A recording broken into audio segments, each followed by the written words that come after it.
to put something together. And I, at some point, said, it's not going to work for me. I had a whole bunch of client work come in, and I said, I'm going to very gracefully back out. And yesterday I had a conversation with someone who's continued in the group and has been convening the meetings. And he began telling me about it and how people were hoping that I could come back and join.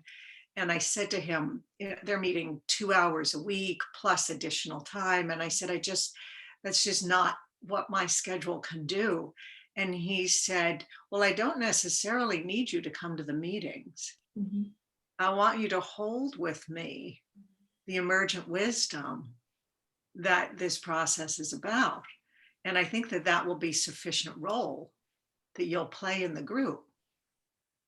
And I was like, wow, that was thinking differently. And what might that be if we considered making requests of each other or calling on each other or acknowledging each other as invisible partners or less visible partners in leadership in a group? How might that be if we were sharing intention, but not actually showing up in the hours of time that it took? So it really intrigued me to know, and it's not something I ever would have offered and not something I would have thought to ask somebody to do. I've also been thinking a lot about cleansing the lens of perception. How, whether I see the less visible sides of leadership, whether I even notice them. Like sometimes in the simplest way, my husband will do chores in the background that I don't know he's doing. Mm-hmm. And I won't even notice that it's been done, except that I notice that things work better. All of a sudden the drain is working, to use David's metaphor for today, or all of a sudden something, that watering system outside, all of a sudden that plant that I was having to go water by hand, all of a sudden it has water. And so it really got me paying attention more as I was facilitating meetings and speaking with clients, to asking them not just what is their visible leadership, but what is their less visible leadership. How do they experience themselves as a leader without necessarily needing to be in front, and making that an explicit question and an explicit part of our conversation? It's been really interesting. They've brought up examples that I wouldn't have thought of, and I don't think they would have mentioned before. Mm-hmm. Let me do a quick overview of the session, and then Carolina, I'll turn it back over to you. So Carolina's going to give us an overview of last session. We'll go back to the Miro board that we had, but she'll share screens. You don't necessarily need to go on there yourself, and review the continuum that we developed last time, as well as the principles. And then we'll have a short mindfulness moment, and I'll introduce a leadership discovery model that Carolina developed and that I've been entranced by and thinking about a lot. We'll move into a leadership reflection on what are some of the principles of our own leadership and what does that look like. And then we'll go into the check-in. So we're going to do several little things before we get to the check-in at about 25 minutes. And then we'll go into breakouts twice during the session. Today, with some coming back and sharing briefly in the large group, and then back into breakouts and back into sharing in the large group. So we're really looking, when we come back to share together, to harvest insight or understanding, particularly looking for what's new rather than for what you know or knew before. Really paying attention to what's emergent wisdom, what's coming forward for you during this time. That's what we're inviting you to pay attention to with us. So Carolina, let me turn it back over to you, if I may. Wonderful. I just want to say good morning and good evening to Julia and Danielle and Anne who join us. And you're not the only one who's joining with session 2. Alan is also joining with session 2. So, you can wave to each other and be in that. Here is once again the link to the Miro board so that everybody has the chance to both like read it and also contribute to it, both during the exchange today, but also in between. But also, you will do the screen sharing, so please don't get distracted trying to get on. So Carolina is going to do screen sharing and we'll be able to see it there. I'm trying to. You should be seeing my screen. Yes. So, like last time we started kind of mapping out how do we see and how do we experience the visible and invisible leadership. And this is somehow subjective collection, and it will be wonderful to see other examples that you experience added to that. And also what was really interesting, is the exploration of what are the reasons for people to show up from the sidelines, from the below, from the behind. And it's just so interesting, like this exploration, because again, as you said, Karen, there are so many reasons I would never come up with. And there was this one reason that we included in the visual that we were sharing over social media, that when you stand in the spotlight, there is somehow the expectation that you will get it right. And when you're in the invisible, this pressure is way less there. When we were preparing this exchange, we were thinking of what is the quality in which we would like to gather. So I would like to bring to the front once again the three principles. Sorry? Okay, that we identified. And the first one is we really want to, like open for all of us to connect. And then once you lose the connection, to reconnect again and again and again, as we know it to be a really dynamic process of connect together to this collective discovery, right? So whenever I connect to my experience and the experience of those who are behind me, to bring it into the circle and through my eyes and seeing the world through your eyes, come to an understanding that we haven't seen before. And we really care about, showing up and doing our best for the invisible to actually be with us and between us. And doing that by holding it in a tender way and holding the ambiguous, the ambivalent, before trying to make it an answer or make it something that can be acted on or from. Just allow it to be. And the last one is, as much as we can, we want to speak and be together from the invisible and not talk about it from the outside. So however you might do that for yourself, that's also an interesting question, how do we all do it? It's beautiful to see it happening now on the screen between us. And we're connecting to you, guided by these principles.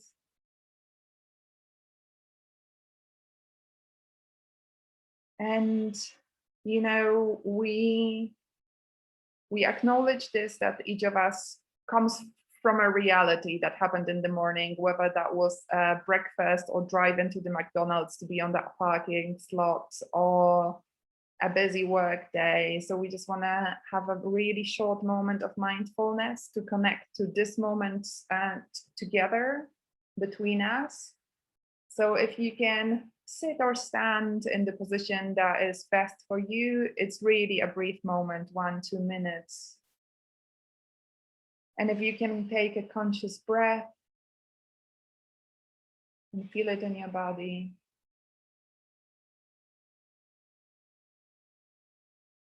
And connect with the feeling of your flesh, of the body you're living in.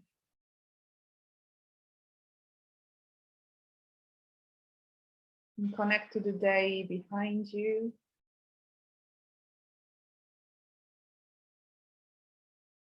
And to this, what's coming ahead.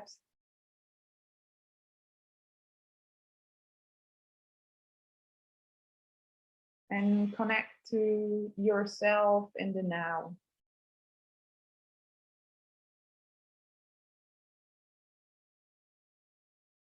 In the now, together with this group of people.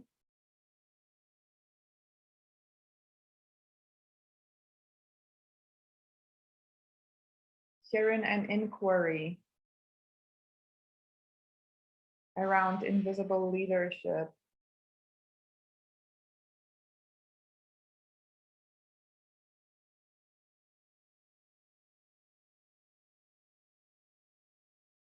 And what it is that is ours to do now.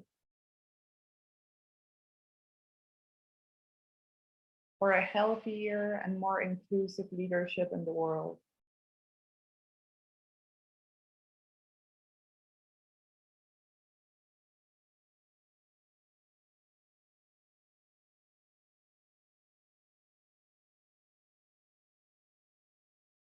And when you connect it to the group and the reason that brings us together,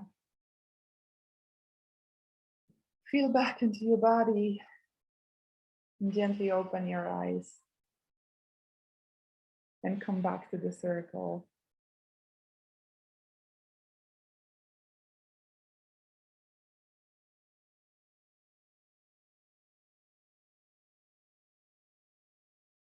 Wonderful to see you.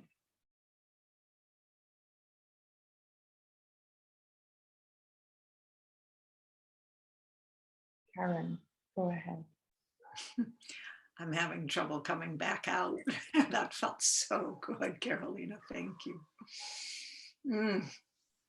And I may need to mute. My dog seems to be full of energy this morning. He wasn't feeling well yesterday, and he's enjoying barking a lot this morning. So hopefully now he's out the back door and he'll stay on that side. But in case, I apologize if he all of a sudden gets going. So Carolina, would you take us into your wonderful leadership model? No, Karen, the thing is, I have no idea how it relates to today's session. I wrote to you in our Google Doc. I wrote to you, you know how it relates. So, you know, I have no idea.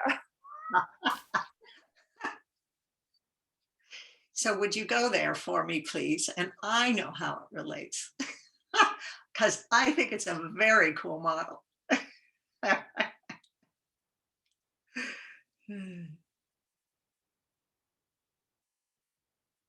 Okay, so this, for those of you that are on the Miro, this is in the middle left, down near the principles of leadership.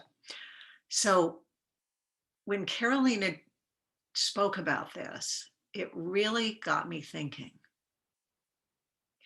that sometimes on the far left there, we knowingly are leading into the future, right? We've set an intention, we have a commitment, we've gathered the team.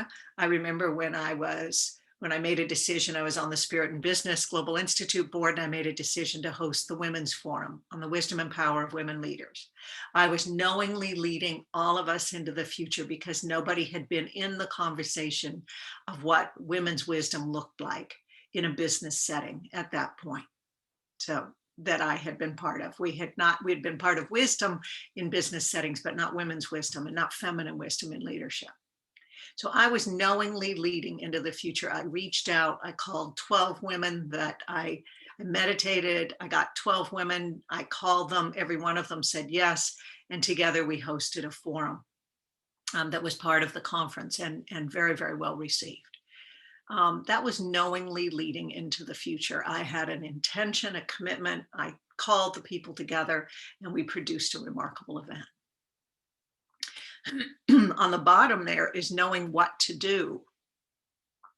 Now, I knew some of what to do, which is you call talented people and you say, hey guys, what do you think about this idea? And you get them inspired and you provide a sense of vision, and then you bring together the collective and you bring together their vision. And we knew what to do. We knew to reserve a room in the hotel. We knew to gather and invite key thought leaders who would be the table hosts, because that would bring in more people, those kinds of things, right? We knew what to do to produce this. But then up top is discovering steps in the process. Because not only did it unfold, of course, as any event does or any endeavor does of its own nature and in its own way, but there was something in the calling that we had that was beyond what we knew. So we were actually discovering not only steps in the process, but we were discovering what this question really meant of feminine wisdom and leadership. And I had a question that I'd asked our three speakers, each had 8 minutes. This was before TED Talks, I want to say. And each of our speakers had 8 minutes. And the question I was asking was, how does your leadership inform your, how does your wisdom inform your leadership?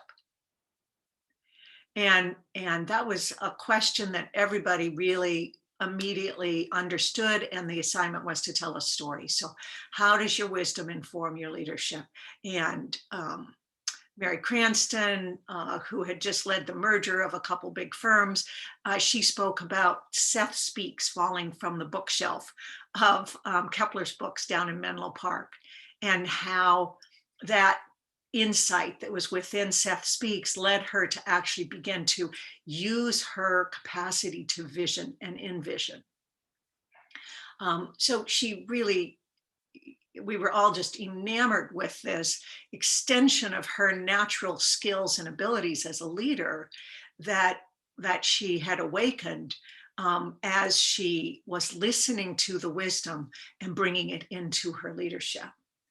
But also then I was speaking at a conference back east, and Gloria Steinem, when I shared the question with her, she said, the more important question is, how does your leadership support your wisdom?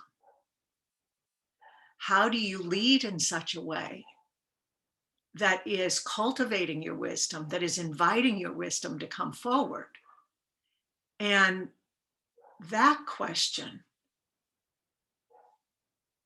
opened a doorway to conversations that we hadn't even considered in the way we were considering this whole thing before. So we were discovering not only steps, but we were actually beginning to discover what actually called us in this process. We discovered connections, we discovered insight. There was this quality of emergent wisdom. John Renish walked by the hall. He hadn't come to the session. Men were welcome, but he hadn't come. And he told me later he walked by the hall and he could feel the energy of discovery that was in there, because the energy of discovery was so vital and strong that we were really doing it. And then afterwards, and sometimes now this has been how many years, almost 20 years later, I'm starting to understand what we were leading and what we were doing and all the invisible ways that we wove the connection between people. So we had a labyrinth. We had that we set up that was this huge artist labyrinth that was taller than people, so that when you walked into this space and back out, you were greeted at the door by these very warm women. The table hosts were thought leaders at each table who brought you in and really invited the four directions were represented in the center of each table. So all of these elements that we did, in retrospect, we could understand how those wove together and were part of the leadership that we provided that was more invisible. It was fueling the matrix that everything emerged from.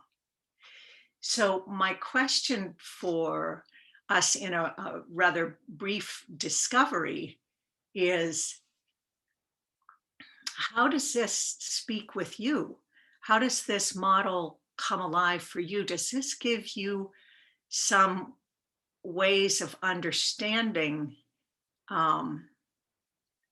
your own, not only visible leadership, but those less visible sides of your leadership? And then we have time for a couple people to make some comments and just we'll use this as a discovery tool.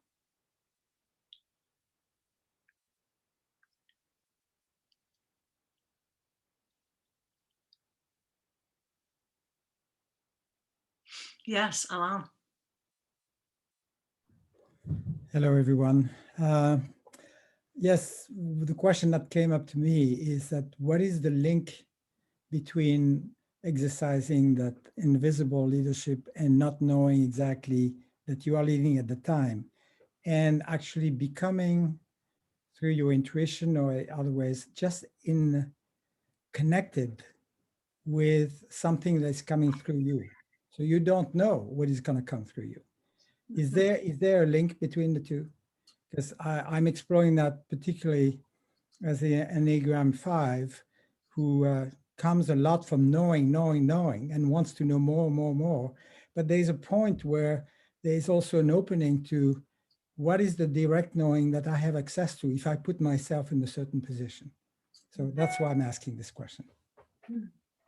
I think it's a marvelous question to contemplate. What have you learned so far? Well, it actually,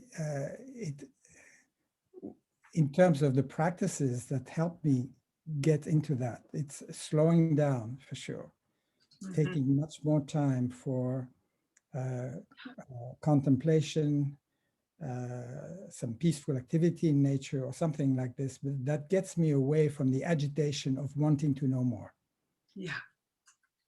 That's what I would say. Huh. And then it's interesting because, and I don't want to go too long now, but right now in my facilitation for what I call a visionary planning process for an elders group, an elders association, I oscillate between this position of trying to sense what is the next step, and then more of an assertive 8 Enneagram type position saying, let's go there. So I'm just observing myself dancing back and forth between trying to be inspired, let's say, because I'm inventing the process as we go. Yeah. And at the same time, I'm building on something I knew, which I've practiced for 30 years. So Right. I'm just, and thank you for this model, which is, I think, very helps me understand what's going on. And sometimes, and this, let's say the conditions I find myself in, which I oscillate between wanting to step back and at this and also leading forward. So And it strikes me along that it's not only you inventing as you go, inventing the process, but the process is inventing you, right? And the more that it's inventing you, there's more direct knowing, which infuses the process, which changes the dynamic in the collective. So thank you for that, because I just understood something that I hadn't seen before. Yeah. Someone else. Yes, David. Oh, you're on mute. I just got an insight that I was trying to really understand the distinctions in this upper right quadrant where you're discovering steps, but in retrospect, you don't know you were leading. I was imagining that's the role of the curious participant, just ravenously curious. And that kind of energy can pull things into the process that in fact shape it and direct it. And we don't tend to think of curiosity as leading, but I just wonder if that's maybe possible. Wonderful question, David. What would be some of the other roles in the quadrants? I think the way that David just looked at it is quite intriguing.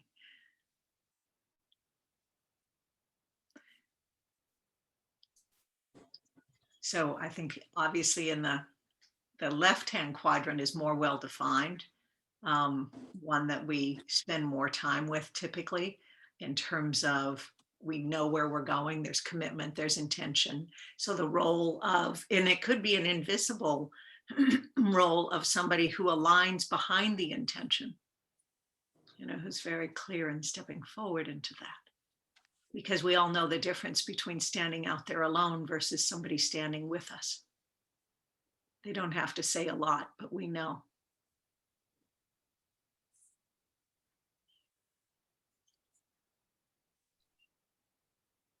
Other insights? Oh, Paul, I think I saw your hand down there. I'm going to attempt with your number 3, speaking from instead of speaking about here, because this is unformed. And normally I'm observing that in my motivation to lead invisibly, I am listening. So I would say there might be a role of listening, but listening with a specific quality. And it goes to what Alan was talking about, what this model really highlights, the upper right quadrants and the right, both right-hand quadrants of that discovery, that listening for possibility, that listening for the unknown. So there's some kind of role to call it just listening is not specific enough. But again, I'm creating here. Normally I would be quiet and listening and wait for later in the conversation when there might be a sense that I could share something that would land. So I'll leave it at that. Call it a role of unique listening for discovery, listening for possibility. Nice. Thank you, Paul. Thank you. And Hunter's been quite busy putting some post-its up here, but I'm going to ask what woman would like to contribute first, because we've had 3 men in a row. And since I just brought up the Women's Forum, one of the things we discovered was that that the men tend to jump in first. So I'm going to ask the women to come on in and insider roles. I don't want to put anybody on the spot, but I might.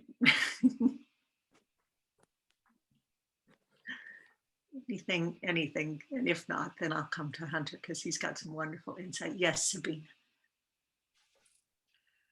Yeah, as I was listening to your story and also to the other insights and roles, I was asking myself, and I don't know, I have not the right question, but something struck me about when does leadership become a kind of collective process? You know, when does it stream from you into this collective space and, you know, finds its way in this kind of model? And that was something that I personally, from my experience, find that's this feeling that you described, the feeling of, I don't know how you voiced it, but the feeling of discovery and energy in the room, you know, when you have the feeling now something springs over to the group and there is this kind of process where everybody takes this role of a collective leader. And I think that's an extremely beautiful moment when you experience it. Yeah, beautifully said. Beautifully said. Yeah, and collectives could be in any of, you know, the quadrants, and some collectives manage to get in that upper right hand quadrant of discovering and emergent and, in retrospect, understanding more. Yeah. Julia, did you have something? And then I'll go to Hunter. Well, I first have to apologize. We're having wind, so I'm dialing in on my phone. Not a problem. I just was imagining myself moving around the quadrants, and I got feeling different energies. And when I got to the knowing and knowing what to do, it felt very stagnant. It wasn't alive. And I was recalling a conversation I had with someone about a quote that we had talked about. It's like, don't kill it with words. That's what someone had said in this conversation. And it's like when you land on it, when you name it, it has a static, you know, sense But if I'm in the space of emergence or curiosity or wonder, that involves vulnerability and courage, especially if I'm leading a classroom or something. But when I can get there, it's all movement and flow, and it's quite a different energetic sense about these quadrants when I was imagining walking around them. So I'm really grateful to see it. Nice, nice. Yeah, that's interesting as an academic where and how you work with this. Yeah, yeah. So Hunter, let me come to you. Okay, I don't know, honestly don't know where these belong, but I was talking to another network that I'm part of yesterday, and we were reviewing roles in social change. The group is about equity in healthcare and nonprofits mostly. And these were some of the roles that came to mind in looking at the 2x2 matrix here that Carolina has for us. And so I wondered if the work of art making makes that connection. I also made a connection. One of the reasons I stuck these on there as a question to consider, or I can delete them, but as a question to consider, it connected. I heard a connection between what David was saying and what Sabine were saying. David talking about the individual process of learning and discovery being an act of leadership or generating leadership momentum, which then made me think of some sort of wonderful, a good infectious process to get to the collective wisdom that Sabine was talking about. So art making, that excitement, we're in a room together virtually or in person, and John gets really excited about something, our attention will just naturally go to, well, what's John doing over there? What's he thinking? Why is he sitting on the edge of his chair? And those are the kinds of, that's the kind of relational momentum and learning I was thinking of in listening to everybody's discussion about this matrix. Yeah, thank you. So I think those post-its, the storytelling, healing, bridge building, art making. Yeah. Could fit anywhere over here as skills that we use. Why don't you take and put them in the quadrant where they belong? This is a creation of all of us. So okay, I'll be bold. Keep talking, and I'll see what I can do. good, great. Anything else on this? It's just beginning our discovery in this session. Yes, Suzanne, I had a feeling you had something. Well, what I'm finding is that it's so easy to get into a judgmental kind of perspective. And I'm thinking, how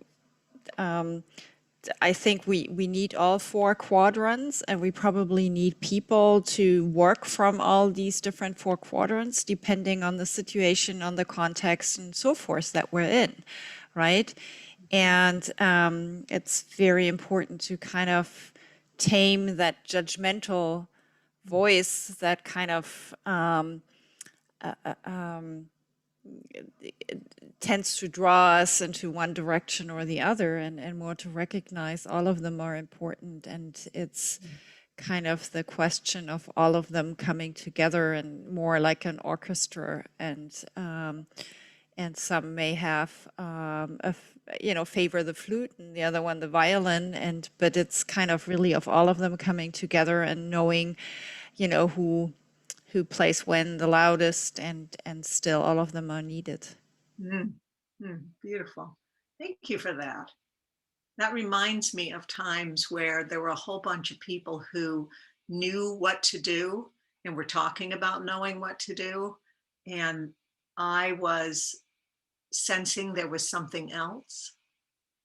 So I was in that discovery process, and I felt as though I was judged as less of a leader. Yeah. Huh. And I've probably judged people that way too. Well, Carolina, may I turn it back over to you for the check-in? So Karen, Oh, I'm doing the check-in. you're doing the check-in, and generally you're doing whatever you're doing. You're completely off script. So you just do whatever you're doing until you're done. I put you in And then note. you let me know. I will finish in time.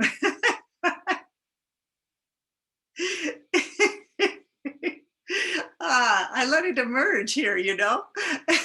It's only in retrospect that we'll say. So let's do a check-in.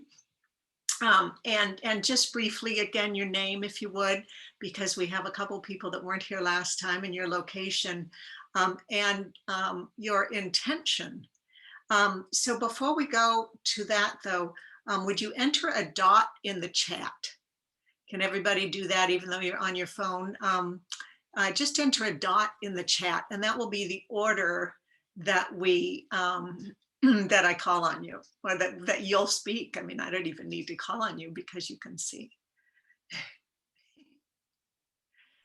I really love it. It's the second session that somebody, instead of entering a dot, writes a dot. Thank you, Susanna. It was you this time. It cracks me up. Yeah, I love it. I have never heard of this before, and I just love it. I just love it. So my question for you to reflect for just a minute is, and you may want to just make a brief note. What is your intention in leading? What is your core commitment in leading? And it brief, like a couple words, distill it down. What is your core commitment in leading?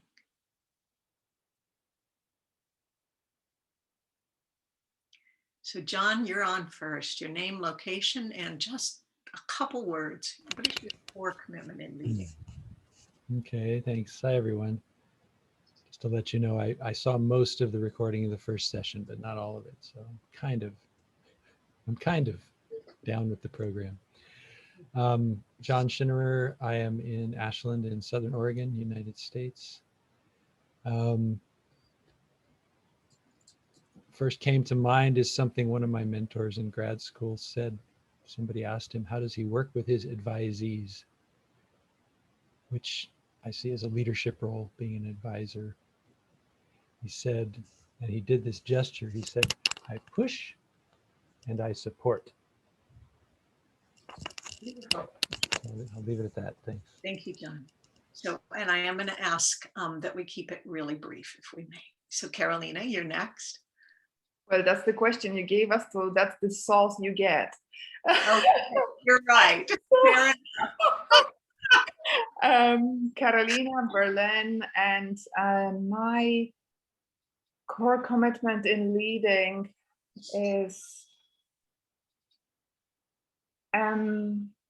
I seem to have a connection to a vision we collectively hold, and to the discrepancy between the vision and the lived reality. So whatever I do is with the intention to bridge the vision with the lived reality. Thank you. And let's see, it's Julia, and then Tracy, and then Suzanne.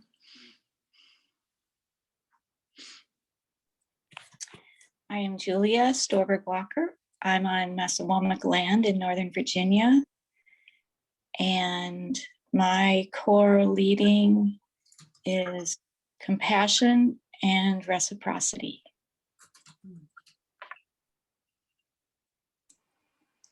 My name is Tracy Shinchuk-Rosigno. I am from the land of the Miwok and also the town named Petaluma, California. And the intention in leading is to have every person feel engaged and empowered. Thank you.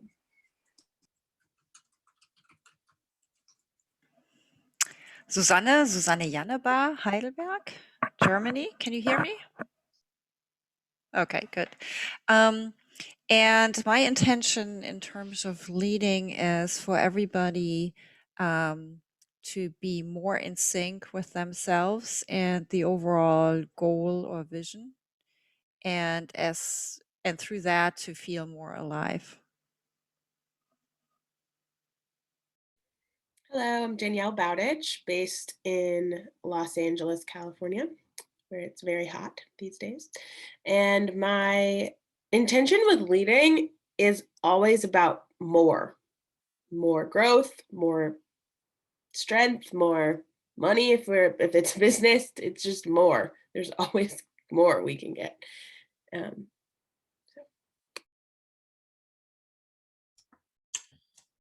I'm David Sibich, and I'm in Petaluma, California. And my intention in leading is almost always to find what the center of the river collaboration is, and get people to align on what wants to happen out of the collective. I have spoken. I am Anne, and I'm living in Sweden, and I have watched the recording.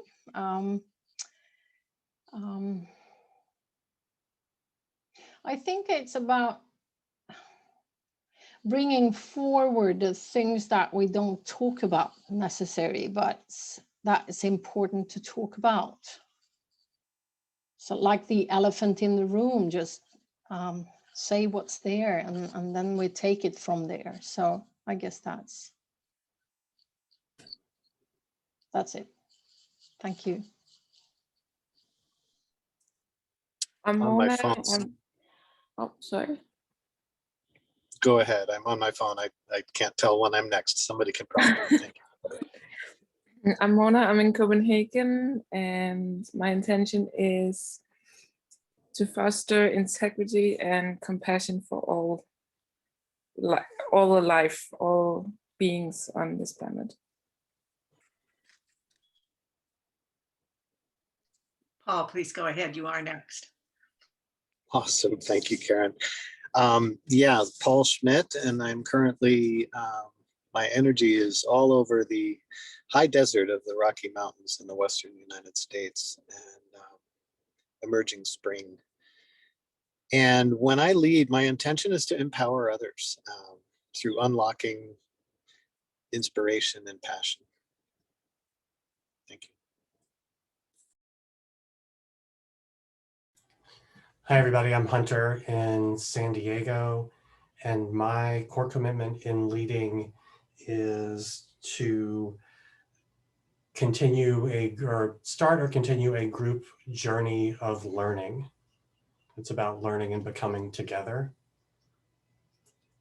for whatever the team or the group is trying to do.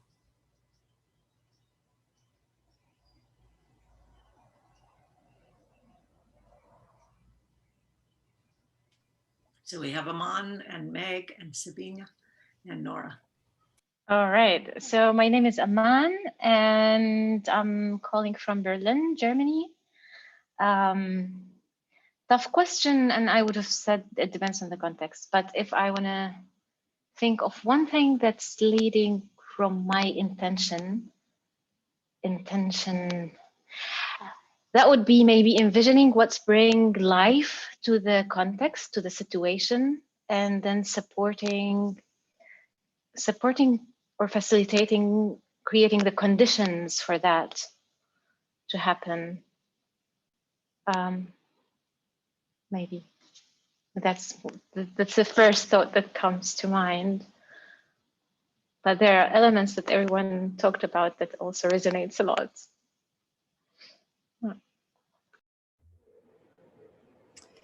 And I'm Meg, and I'm also in Petaluma, California. And I would say I lead by creating spaces of transformation for deeper connection and insight, and helping people ask deeper questions.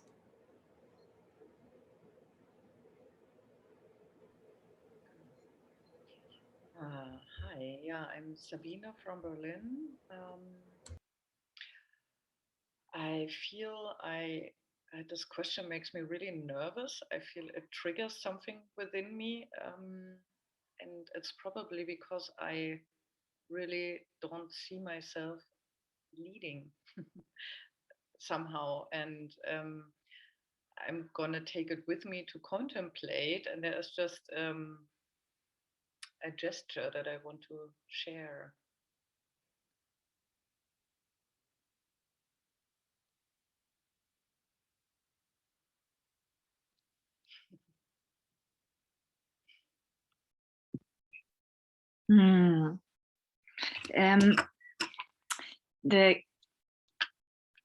I'm Nora. I'm in Germany and right now in southern Germany. And my background is in theater, and I first experienced leading as something very authoritative and very non-cooperative. So when I first stepped into a leading position, my desire was definitely to be the one in charge for a change. Turns out that didn't work at all. So since then, I'm looking for what is this other way. And if I try to put into words the glimpses of what I found, what actually does work much better to create the things that I'm interested in creating, is stepping aside and putting myself to the service of a mission or a value that I, with all my like moral commitment, want to see realized in the world.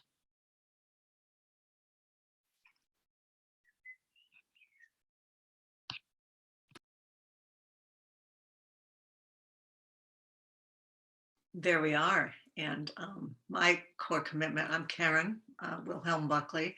I'm in Mill Valley, California, just south of Petaluma, where Tracy and Meg and David are, up in that area. And my core commitment to leading has always been to activate, to draw forward, to invite, to support potential.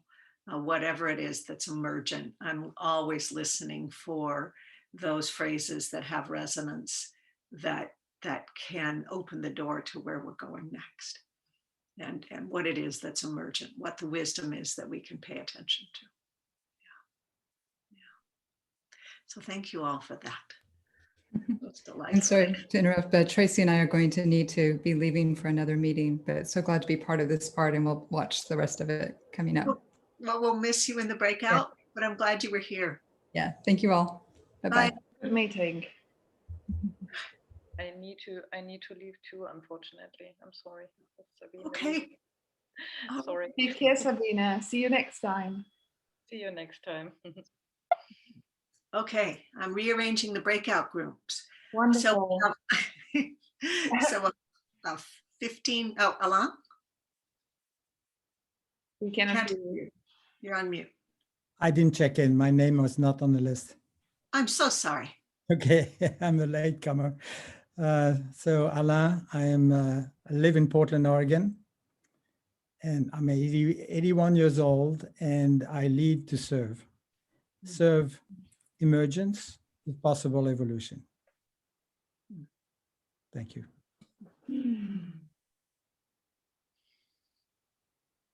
Okay, so now I want to make sure I have everybody in the breakout rooms because I'm not Wonderful. sure. Yeah. So, Karen, I will give you a second. I'm going to speak for just a moment so you can have some time in the background. You know, when we were preparing this series of exchanges, we were wondering, you know, like what's the dynamic between them? And in the first one, we were looking at me, myself, when I lead from the invisible. And in the second one, we really want to explore, how do I recognize when you lead from the invisible?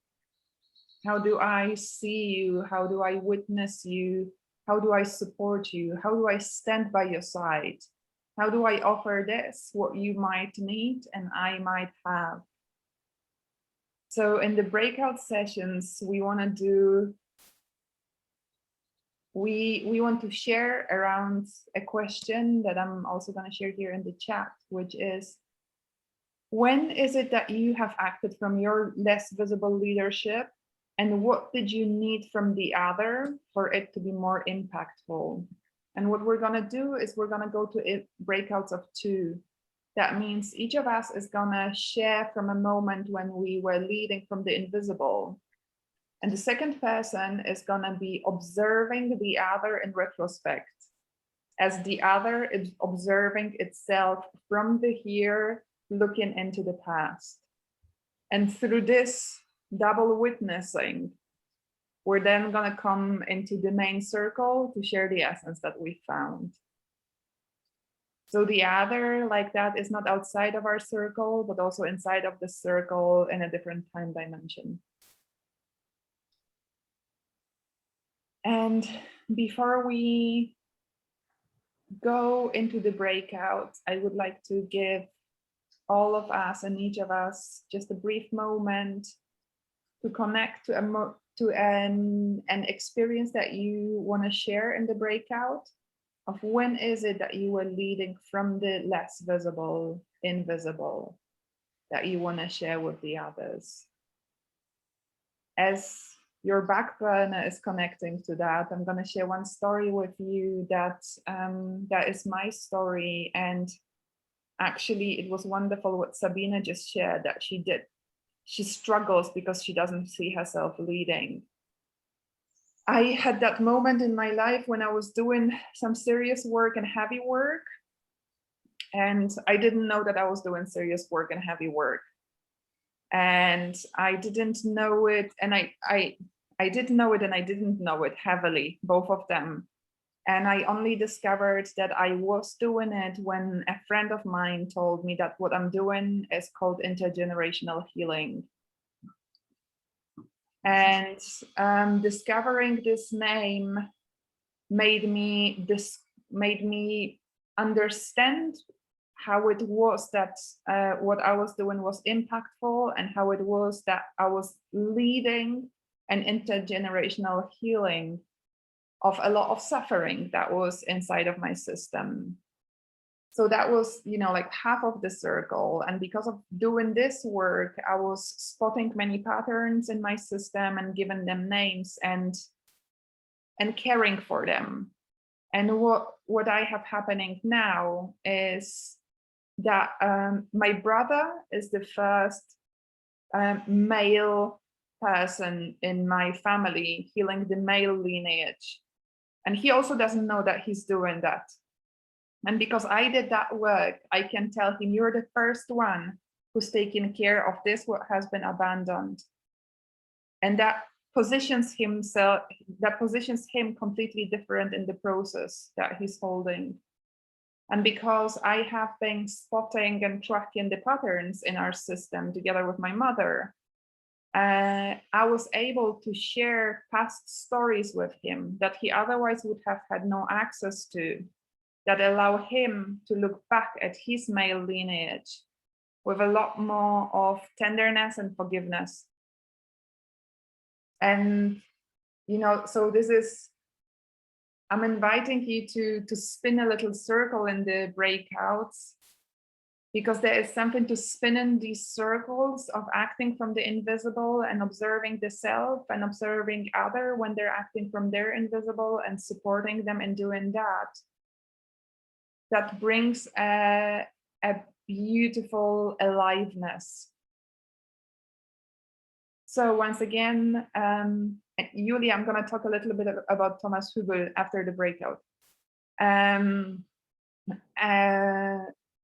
The question once again is, when is it that you have acted from your less visible leadership, and what is it that you needed from the other for it to be more impactful? That's the person who's sharing. And the person who's listening is harvesting for all of us together as a collective, for us to be able to understand in the future how we might see that happening. All right, Karen. I'm on mute. I am going to put you into the breakouts now. You'll be in groups of 2. So one speaks while one listens, as Carolina described. You'll have 10 minutes. So you'll have 5 minutes each, or perhaps 4 minutes each. So you'll have a little time there in between. Nora, you'll be in room 7 on your own until I can get to you. So as soon as I do this, I'll put myself in with you, okay? So enjoy, and we'll see you back.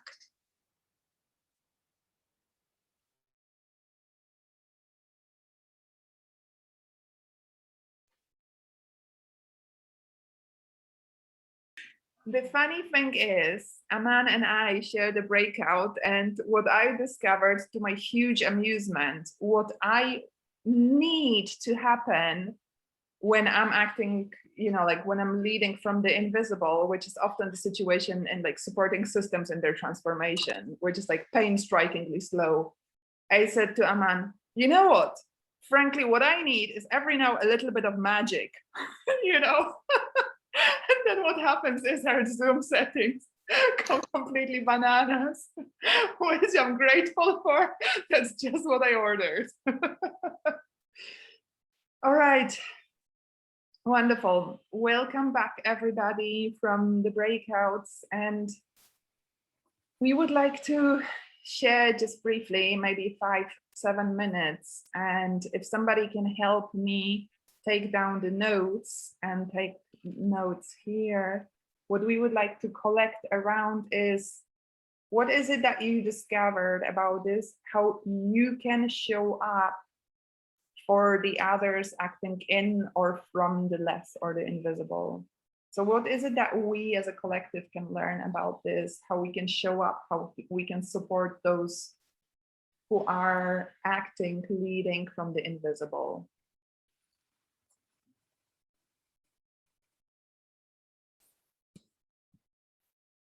Whoever wants to share, just go ahead. I can share I think in our conversation, something appeared about not stepping in or not taking space. So actually pulling yourself out of situations to leave others the space that they need in order to lead. In my example was to not go to my family's house in a moment of crisis. I stayed in Copenhagen because I felt my mom needed to do something. And I just realized in that conversation that it's so important to be aware of when you step in and when you step out, and that leadership can also be to take yourself completely out of the situation, leave the room, leave the situation. But that awareness of when to step in and to step out.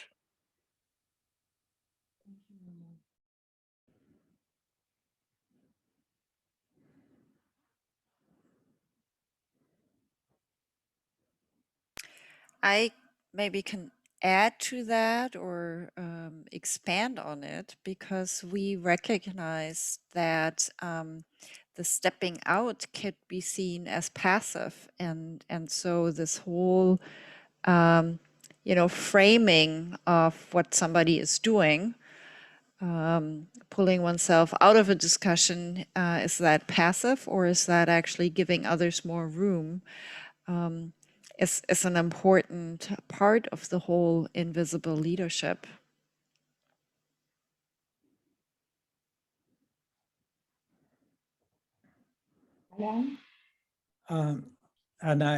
Susan and I talked also about co-leadership. I wrote a book on that a long time ago. And the idea of that, to be in the conditions where they can be going back and forth between a dance, between 2 or 3 people, that there is an agreement that my silence and my support will help you lead in that moment, and vice versa. So that's one thing I'm aware of, is that when there is that agreement in a group of people, then the invisible leadership is much easier to demonstrate, not to demonstrate, to live. And the other thing we added is that for us, invisible leadership is particularly meaningful when it comes from a connection with the invisible. Mhm. It's not just not being visible myself, it's connecting to the invisible. And that, again, can be orchestrated a little bit like a ballet between people when there is an agreement that we will lead in, not in turns, but when it comes, when it feels very useful for the group.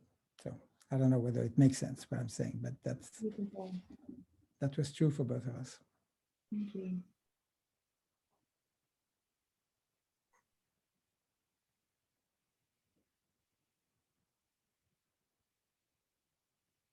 Yeah, this is Paul here. One thing that comes to mind for me is asking questions. That's one way I show up, and asking leading questions, questions that lead from the emerging. So questions that invoke that discovery and might spark, again, that inspiration or passion in another in the group to provide that safety for them to speak up. And so asking sort of reframing and open questions, even rhetorical. Thank you. Thank you, Aman, for taking notes. I would add one word, which is respect. Mhm. So actually verbalizing, I see you. Mhm. I see the role you're playing. I appreciate it. You know, I respect it. Yeah.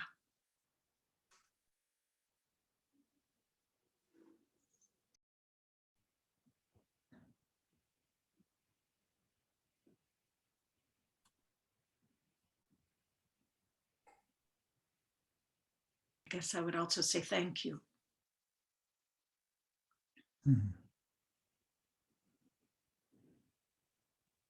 It's part of the I see you, but it's that expression of thank you for the role, for the leadership you're bringing. Thank you.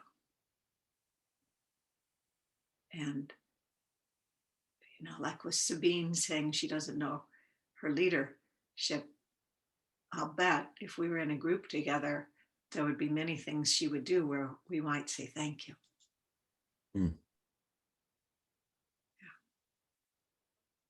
Another thing that came up with Suzanne is the idea that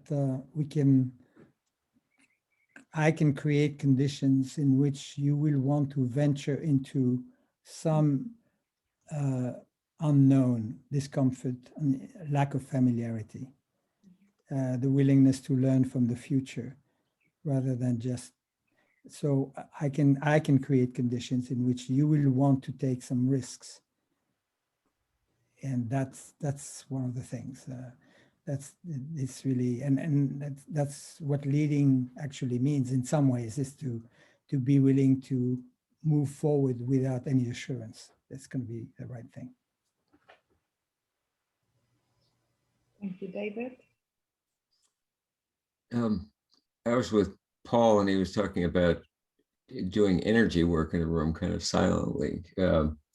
And what that makes me think of is how impactful it is to fully listen to somebody who's taking a step forward that's maybe a little bit risky for them, and letting them know just through, you know, it's easier when you're actually in a room energetically, but maybe on chat, giving them a little attaboy or nodding, or there's all kinds of ways we can kind of communicate support. And that makes a huge amount of difference for people, just the holding them energetically.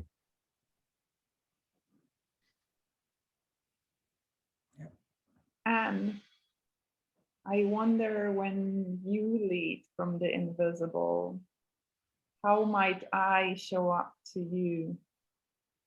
You know, I have your back. You need to be brave and vulnerable. And I was with Julia, and I guess that David just said that actively listening and being open, that's also part of it.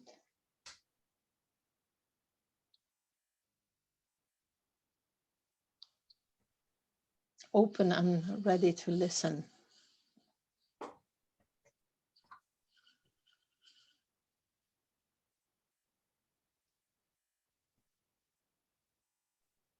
Yeah. We're missing curious. Oh, we have curious. Never mind. It's right there. So many types of curious. Mm.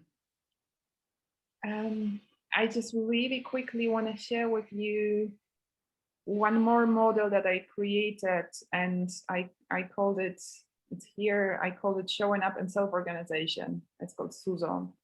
And it's, creating mental models that by design are not perfect helps me to both understand the reality and engage in conversation.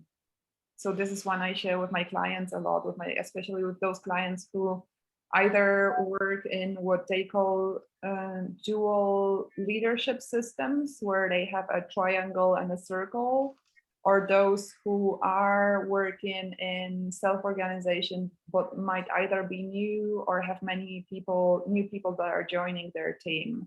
And people often asking, what can I do? So I just had a look at this, like in these collaborations that have felt really exquisite, what are the types of presence that I have observed over and over again?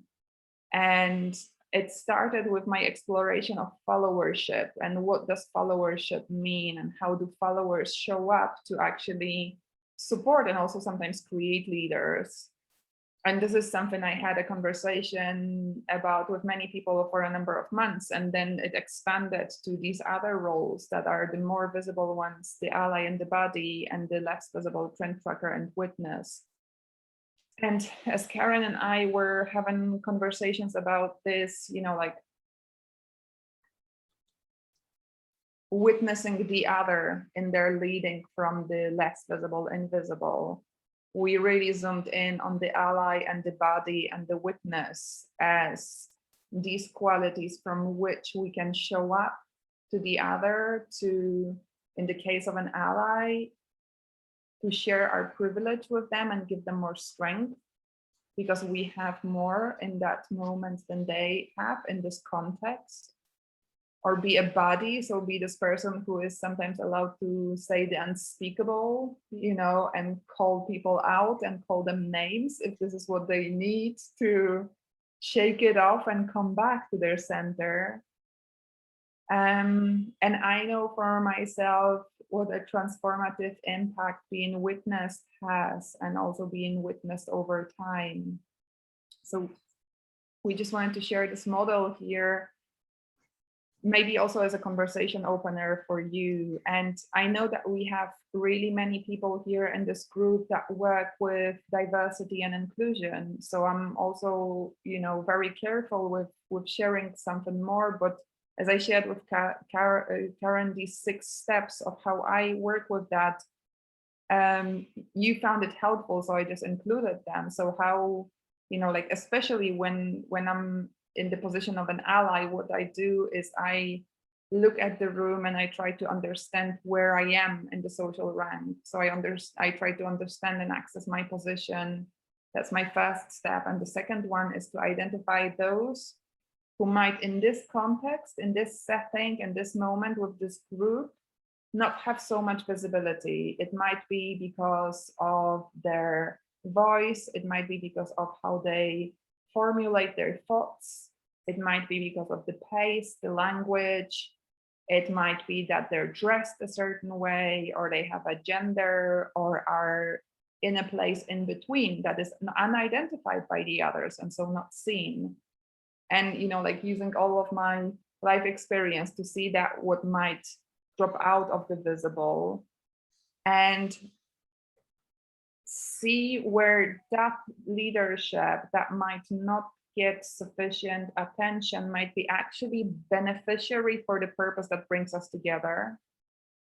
And the fourth step is to, as much as I can, it's, Alan, is a little bit what you were saying, and like sense into, or how I understand what you were saying, sense into the field of that person and what is their intention, and to act to create more space for that.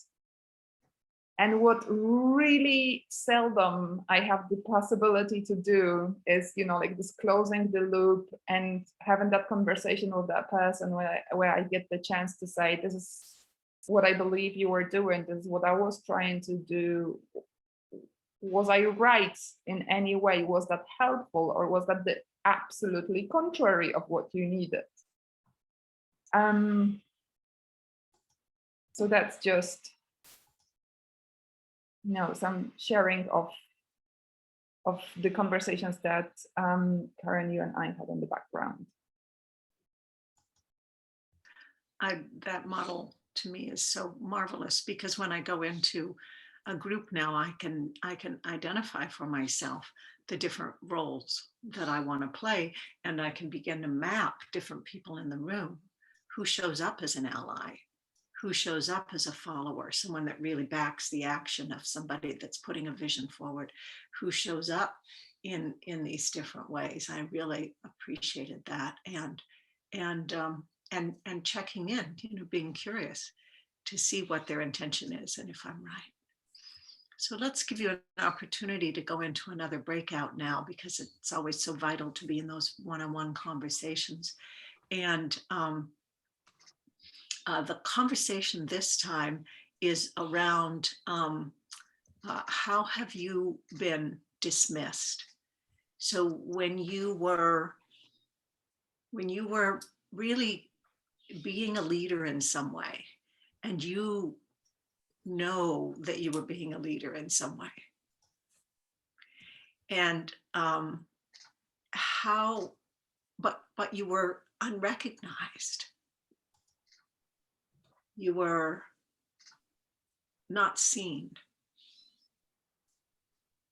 What was that experience like? And what did you need?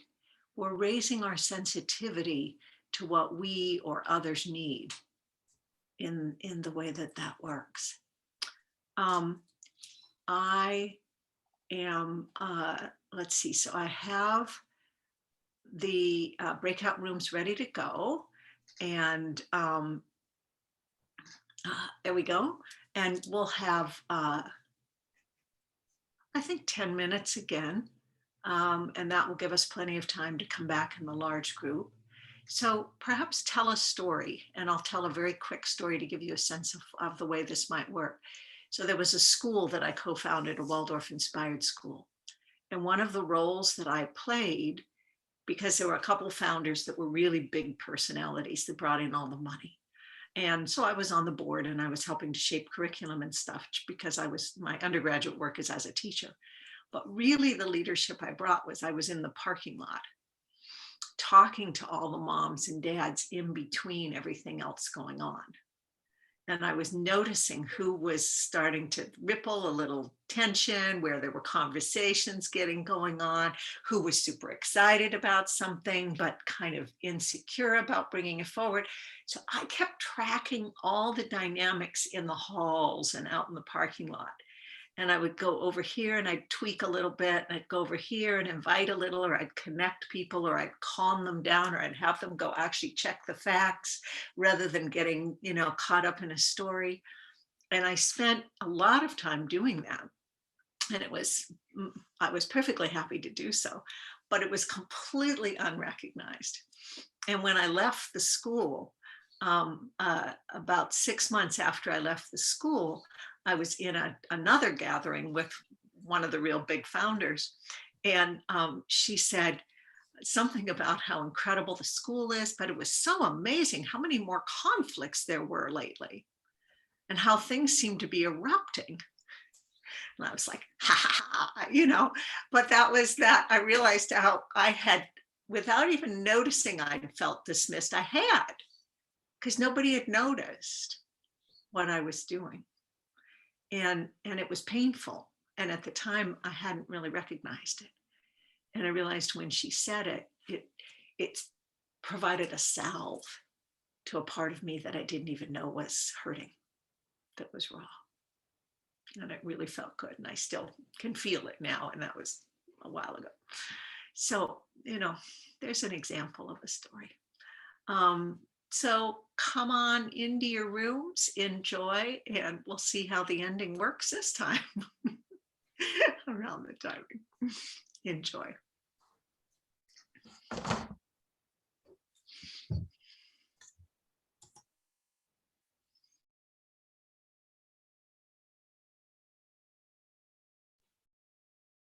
Hello. Hello, Carolina. Hi. Well, this is lovely. Thank you, both of you, for making this. Yeah. Right, right. Mhm. All right. We Oh, need that's fascinating because I come from the other side. Like, yeah, I've been too visible. well, let's have a little bit of a discussion. So Anne, do you want to just pick up on that? And is there something you'd like to share in the group in terms of what came out for you out of our discussion? And then I'll turn to everyone and ask, you know, what did it look like when you weren't recognized, but also was there a time when you did the same to others? And what was that like?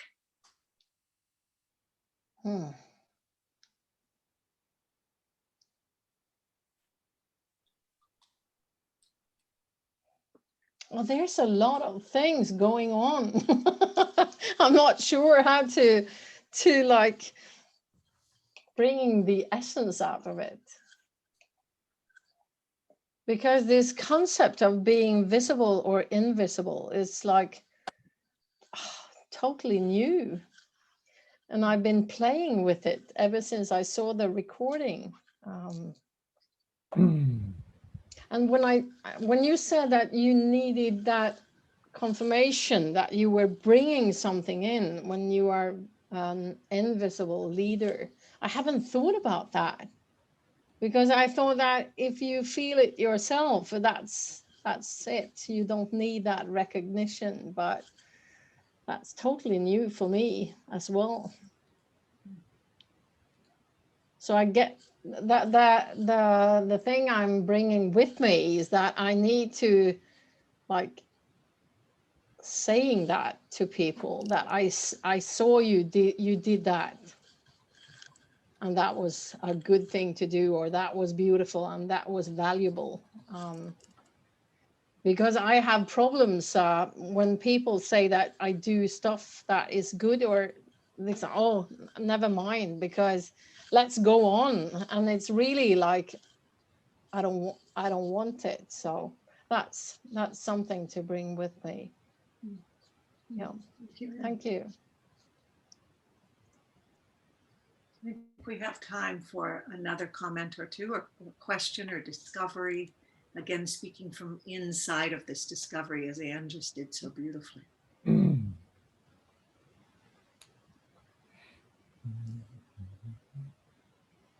If I may, I partnered with Alan and we had a wonderful conversation. And I had talked about being shut down, what it's feeling, what it's like when my invisible leadership isn't recognized. And we got to talking about the bruising or that feeling, and I'm trying to speak from inside this space, and what's coming to me is the comment or the idea that my angels see your angels. And what I mean by that is you might not know you have angels, or you might not know you're an angel, but I see your angels and my angels see your angels. And I'm complete.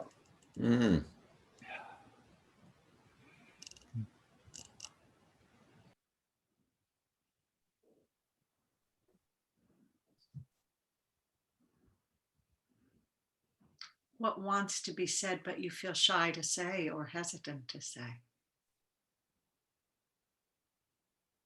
I could share something there. Please, Aman and then Nora.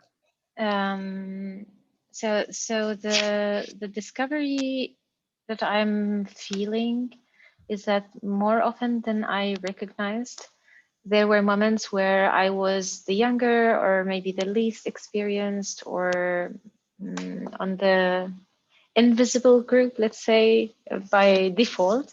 And I recognized something that is a need or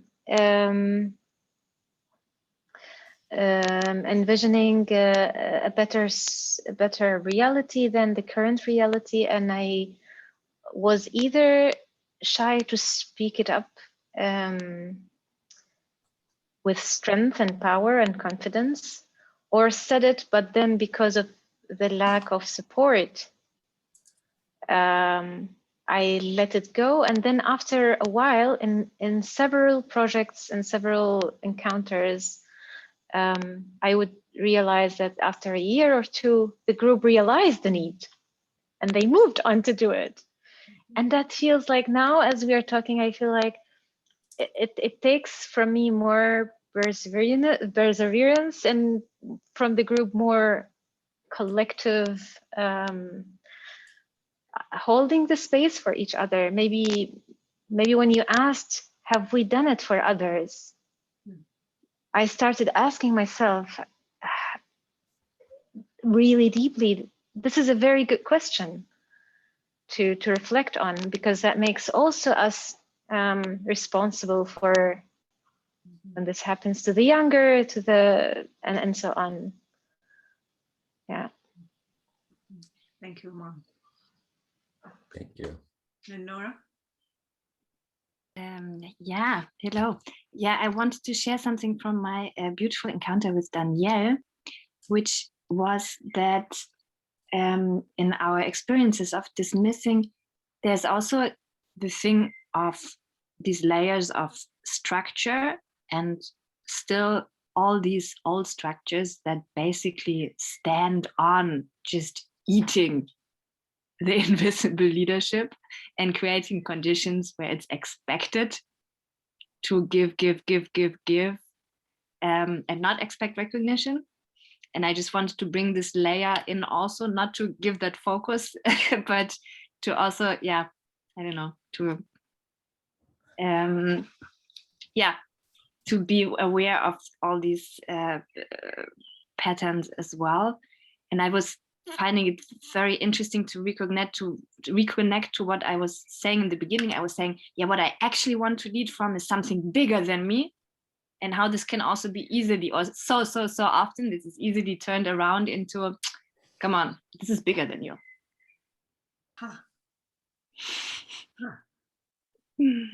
So to be aware of how sometimes how slight this shift is, and how much it's actually a shift that all it depends on, like actually this invisible strategies of how the space is created to say something. Yeah. Thank you.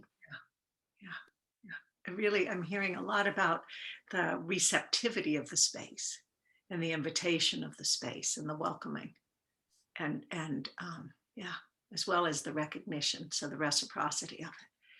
But I was thinking about how many of the gestures last time were in that flow of connection. Yeah. Wow. So here we are. Session 3 is May 6th, and we're going to explore the invisible and powerful us and the collective. So, Carolina, anything that you want to say as we're wrapping this up? I want to say, and then we'll have a check out, an opportunity for each person to say a brief something. I wanted to say so much thank you. I actually want to extend a curiosity between now and May 6th. Through all of us, you know, like how does collective leadership look like in and from the invisible? And what does it need from us from it, not about it. So I'm curious about that. You know, like Hunter, your reminder around the challenge between doing and being, you know, like this is a moment where I also want to ask, so what do we do as a collective? You know, like what do we do as the circle that sits together with this question? So I want to ask, you know, like how can we be from that invisible leadership in the most impactful way that is needed now in the world and in the worlds we are part of. Mhm.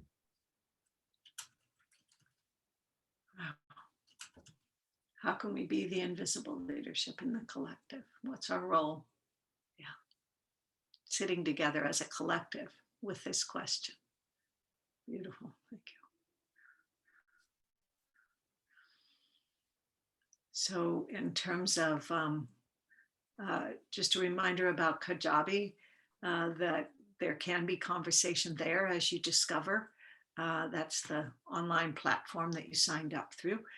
And then in closing, I guess we could go to the tried and true. What are you taking away? What is it that you're taking away? What is it that's burbling? Perhaps it's a word or two, perhaps it's a gesture.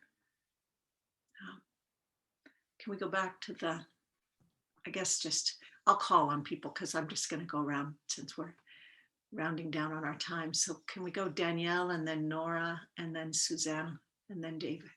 Perfect, because I have to jump. I'm taking away a reminder that I'm not the only one who sometimes wants to be invisible in leadership. Like in both my breakouts, we both were actively wanting to stay invisible. So there's something there about what's going on with visible leadership, why many of us want to stay invisible, but still lead. Thank you. Nora? I feel much more alive, and I took a lot of notes. Thank you. Wonderful. And Susanna? I'm taking two things with me. One is greater awareness about, where invisible leadership might be happening and how I could support that possibly. And the other one being to have more conversations, more dialogue about invisible leadership and pointing out invisible leadership as or after it has happened.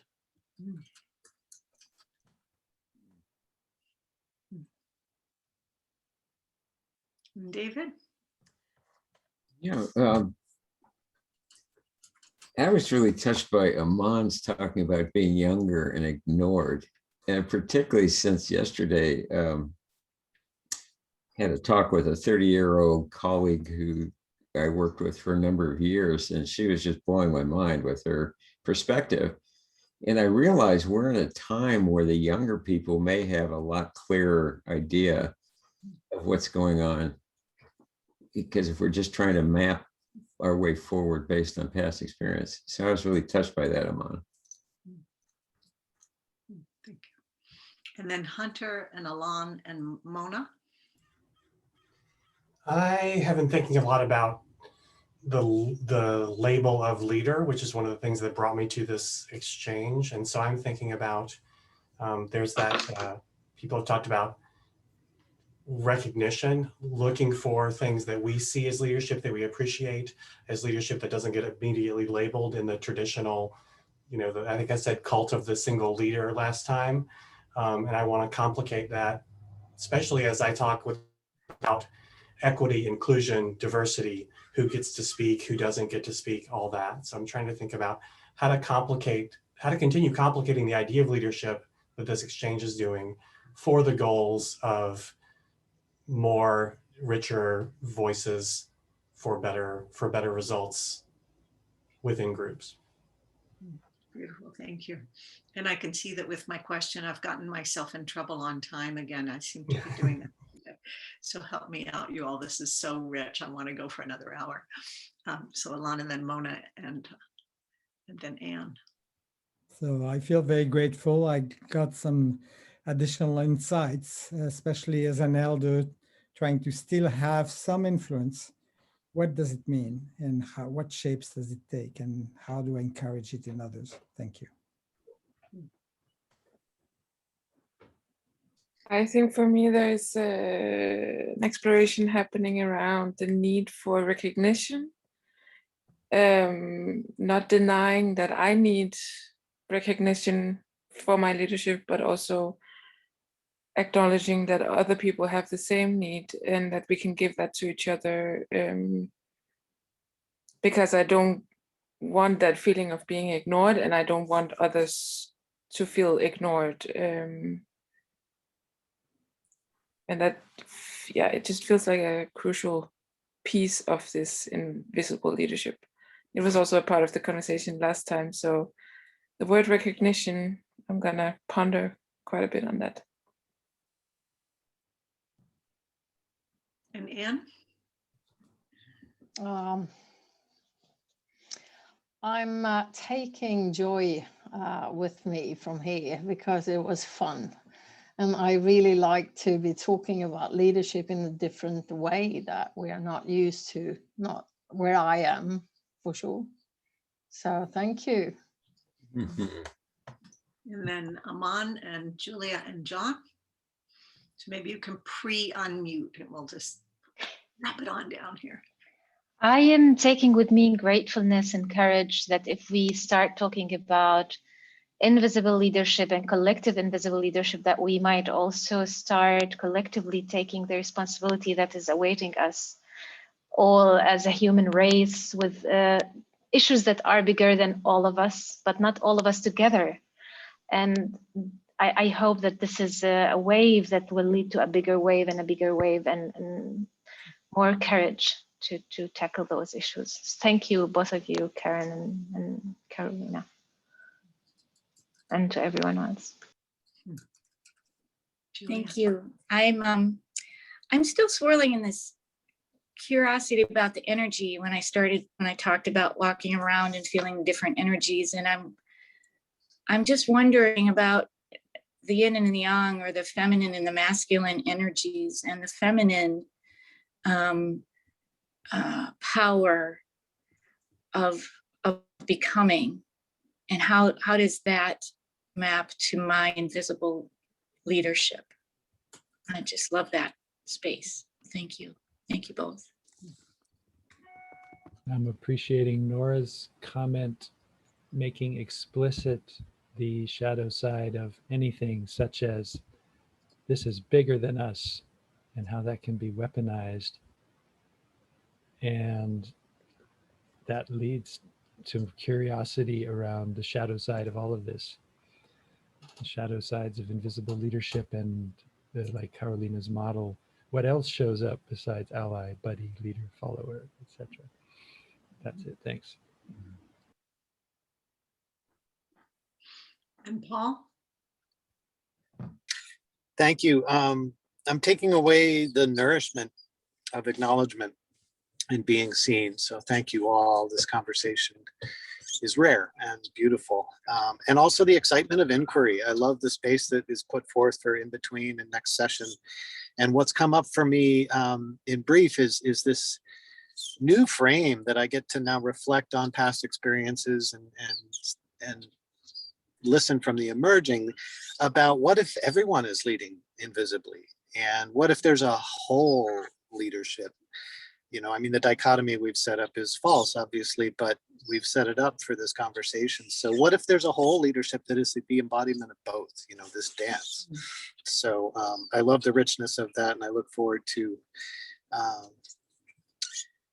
I'm nourished by the deepening connections that we're having here by this conversation. So thank you all. Thank you for making it possible to be here today. And so I feel very complete. I'm taking away a very full heart and a greater perception and sense of responsibility. Yeah. Yeah. And Carolina, will you close us out? So I actually discovered when I'm lazy and I want to have a good conversation, the fastest way to that is just to ask that person, when have you recently been doing something really important that went really unnoticed? Bam, checka, there you go. So, thank you so much. I love it. Thank you. We'll see you all on May 6th. Thank and you. Be well. Happy Bye. Easter. Thank you spring. all. Bye-bye.